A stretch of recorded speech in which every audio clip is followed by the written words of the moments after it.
New at 10, KSL's new podcast, Uinta Triangle, investigates the mysterious disappearance of a hiker in the high Uintas. It's an area notorious for search and rescue operations. Tonight, host Dave Colley has the incredible story of one search with a miraculous resolution.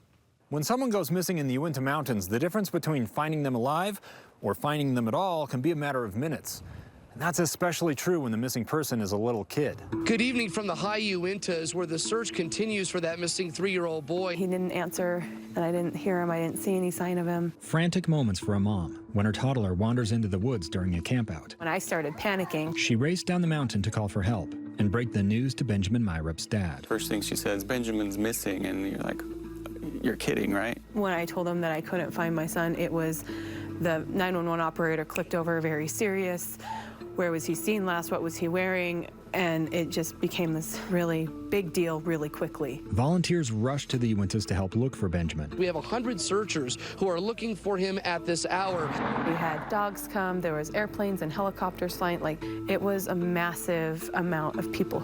But as the search expanded and morning turned to afternoon, team after team reported back with no sighting of Benjamin. With every hour, the tension is mounting. Everyone knew the odds of a 3-year-old surviving a night alone were not good. It was 60 degrees out here today, but then tonight it should get into the upper 20s. I thought, I could wake up tomorrow. I really don't know if Benjamin will still be alive. There was only enough daylight and fuel for one more flight in the Department of Public Safety helicopter.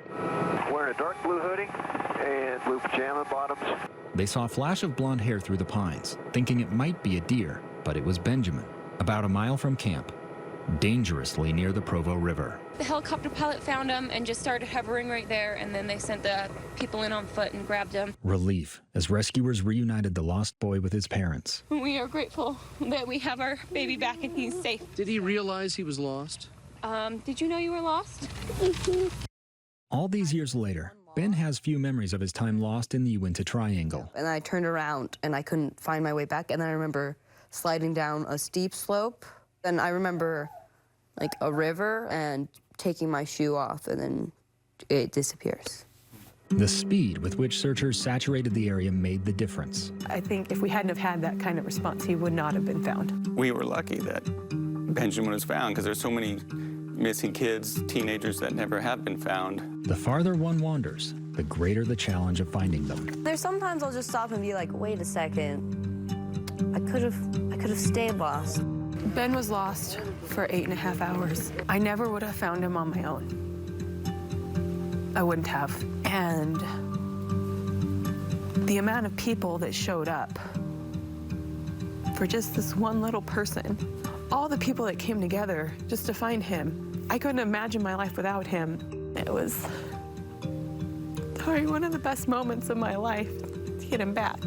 Life-changing moments that taught lifelong lessons. Whenever I go out by myself now, they all wear matching clothes and they all have whistles. And if you hear Mom, you call. I mean, the woods are so cool. It's like they're so big and there could be no accident and there could be one like right over there, and it's very cool. But I got lost. The KSL podcast team continues its investigation into a different disappearance in the Uinta Triangle with a new episode out Tuesday. You can listen for free anywhere you get your podcasts.